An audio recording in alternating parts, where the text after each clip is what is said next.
98.3 मिर्ची पर मस्त फॉलो गौरव आपके साथ बना रहे बनारस की इस मिट्टी गली में।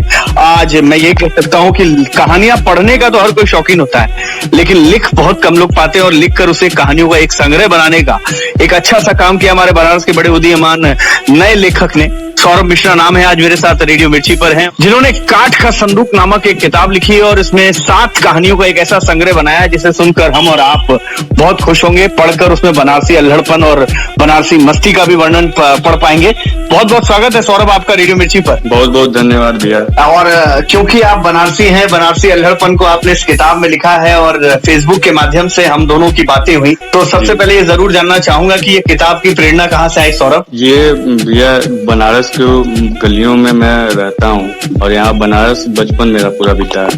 तो क्या मेरे दिमाग में वो बातें आई जो बनारस पहले का बनारस था और अब बदलता गया बनारस, उसके ऊपर कुछ चीजें जो अपने बचपन के यादों को सजोया था मैंने, उसको मैंने बस एक शब्दों के रूप में पिरो दिया है ऐसे मैंने। तो ये किताब लिखने की प्रेरणा आई कि बनारस में जो जिया है वो लोगों तक पहुंचा दे। जी, उसमें क्या है कि बचपन में जो बचपन हम लोग का 90 के दशक का बचपन है, तो उसमें जो चीजें हमने जिया है उसके बारे में मैंने सोचा कुछ ऐसा लिखा जाए जिसको कहानी के रूप में पिरो दिया जाए, अपने संस्मरण को और कुछ कहानियों के रूप में उसको जोड़ के मैंने लिखा है। तो लिखी है काठ का संदूक नामक किताब हमारे अपने बनारस के लेखक सौरभ मिश्रा ने। बातें इनसे और भी करेंगे ओनली ऑन 98.3 मिर्ची, मिर्ची सुनने वाले ऑलवेज खुश। 98.3 मिर्ची पर मस्त फॉलो गौरव आपके साथ एक बार फिर से हमारे साथ हैं काठ का संदूक नामक बनारसी किताब लिखने वाले लेखक सौरभ मिश्रा जी। और सौरभ, सबसे पहले तो ये बताइए, लोग आपकी ये किताब कैसे पा सकते हैं? जी, ये अमेज़न पे आपको उपलब्ध है और जो राजमंगल प्रकाशन है वहाँ जिस प्रकाशन से मेरी बुक छपी है वहाँ पे भी आप ऑनलाइन मंगा सकते हैं और आपको अमेज़न पे भी आप उपलब्ध है ये बुक। जी, अब हम अगर इस बुक की बात करें जो अमेज़न पे भी बिक रही है, उस बुक की अगर हम बात करते हैं तो इसमें आपने कितनी जो 7 कहानियां लिखी, क्या क्या है, कहाँ से उसकी प्रेरणा आई? ये पहली कहानी जो काठ का संदूक, इस पुस्तक का नाम मैंने रखा है। ये पहला कहानी मेरा काठ का संदूक है।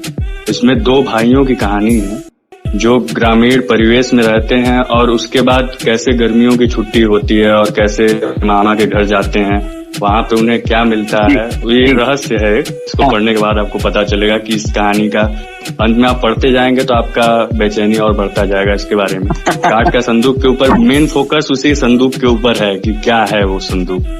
अच्छा, तो वो संदूक ही कह सकते हैं कि खुशियों का, सरप्राइजेस का पिटारा है। जी, एकदम वही है। बातें इनसे और भी करेंगे ओनली ऑन 98.3 मिर्ची, मिर्ची सुनने वाले ऑलवेज खुश। 98.3 मिर्ची पर मस्त फॉलो गौरव आपके साथ एक बार फिर से हमारे साथ हैं काठ का संदूक नामक बनारसी किताब लिखने वाले लेखक सौरभ मिश्रा जी। और उस बुक की अगर हम बात करते हैं, कहानियों की बात करें तो क्या लिखा है आपने? दूसरी कहानी है मेरा बचपन का जाबाज।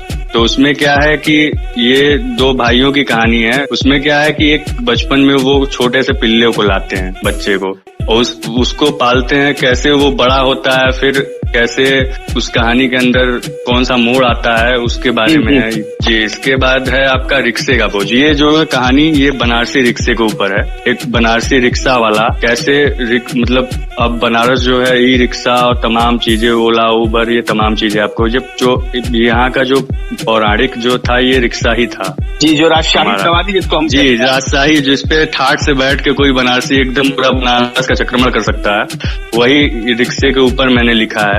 पहले इसमें कुछ तो रिक्शे के बारे में है कि यहाँ का क्या अल्हड़पन है, कैसे लोग रिक्शे में बैठ के घूमने चले जाते हैं चौक की चाय पीने के लिए, या यहाँ पे बैठे ठाट से नवाबों की तरह निकल गए।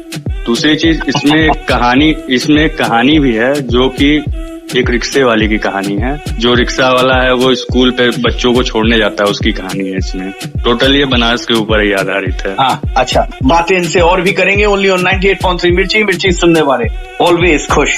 98.3 मिर्ची पर मस्त फॉलो गौरव आपके साथ एक बार फिर से हमारे साथ हैं काठ का संदूक नामक बनारसी किताब लिखने वाले लेखक सौरभ मिश्रा जी। और जो 7 कहानियां लिखी, आपकी फेवरेट अगर हम बात करें तो इसमें कौन सी है?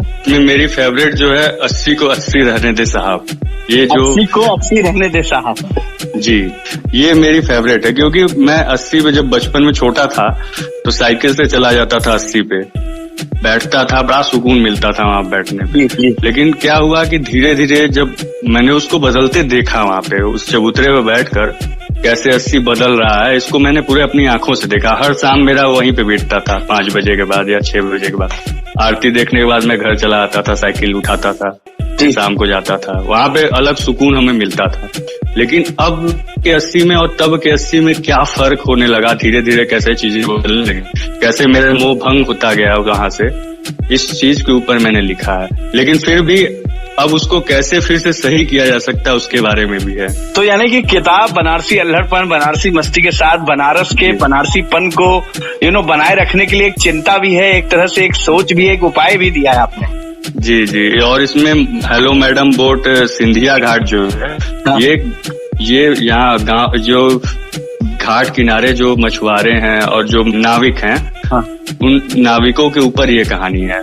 कैसे वो बुलाते हैं, वो घाट की कहानी है, सिंधिया घाट के ऊपर बेसिकली वो लिखी गई है। जी, तो यानी कि वो नाविकों का और अंग्रेजों के बीच में जो बातचीत है उसका एक मिश्रण है। बातें इनसे और भी करेंगे ओनली ऑन 98.3 मिर्ची सुनने वाले ऑलवेज खुश। 98.3 मिर्ची पर मस्त बोलो गौरव आपके साथ एक बार फिर से हमारे साथ हैं काठ का संदूक नामक बनारसी किताब लिखने वाले लेखक सौरभ मिश्रा जी। और अब इतनी खूबसूरत किताब लिखी है, इतनी सारी कहानियों का संग्रह है और बनारसीपन से भरपूर है, तो बनारस के लोग जरूर इसे पढ़ना चाहेंगे। पर लोगों से क्या कहना चाहते हैं सौरभ, बताएं क्यों पढ़ें लोग ये किताब? जी, ये किताब इसलिए पढ़ें क्योंकि हमारे बनारस की संस्कृति जो सभ्यता है वो कैसे विलुप्त होती जा रही है, इसको कैसे फिर से हम लोग सजो सकते हैं। इस किताब को आप पढ़ेंगे तो आपको अपने बचपन में या अपने पुराने बनारस की ओर आप चले जाएंगे। इसलिए आप इस किताब को इसलिए पढ़िए क्योंकि बनारसी संस्कृति को हमें कैसे सजोना है, फिर से हमें फिर वही बनारसी अंदाज को कैसे जीवित रखना है। क्योंकि हम बनारसी जो हैं वो बनारसी इसीलिए जाने जाते हैं, अपने अल्हड़पन और मस्ती की वजह से जाने जाते हैं। वो चीजें धीरे धीरे विलुप्त, जो विलुप्ति के कगार पे जा रही हैं, लोग बदलते जा रहे हैं, लोग अब दूसरे शहरों की तरफ आकर्षित हो रहे हैं लोग। लेकिन हमें क्या है, हम कहीं भी चले जाएं, अपने जो अल्हड़पन और मस्ती है यही हमारी जीवंतता है, इसको हमें बचाए रखना है। इस किताब को पढ़ने के बाद आपको यही समझ में आएगा कि आप अगर बनारसी हैं तो आप अपने मस्ती में रहिए, आप कहीं भी जाइए, किसी शहर में जाइए, लेकिन अपनी संस्कृति को आगे बढ़ाने की दिशा में कार्य करिए। बिल्कुल, और इसी बनारसी अल्हड़पन, इसी बनारसी मस्ती को, इसी बनारस के मस्त मौला अंदाज को जीवंत रखने के लिए शायद हमारे और आप जैसे लोग भी हैं जो लेखक के रूप में ही सही लेकिन काशी की उस पुरानी थाथी को बरकरार रखना चाहते हैं। Thank you so much Saurabh, इतनी सारी बातें करने के लिए, समय दिया आपने मिट्टी पर। एंड आगे और ऐसी अच्छी किताबें लिखते रहिए।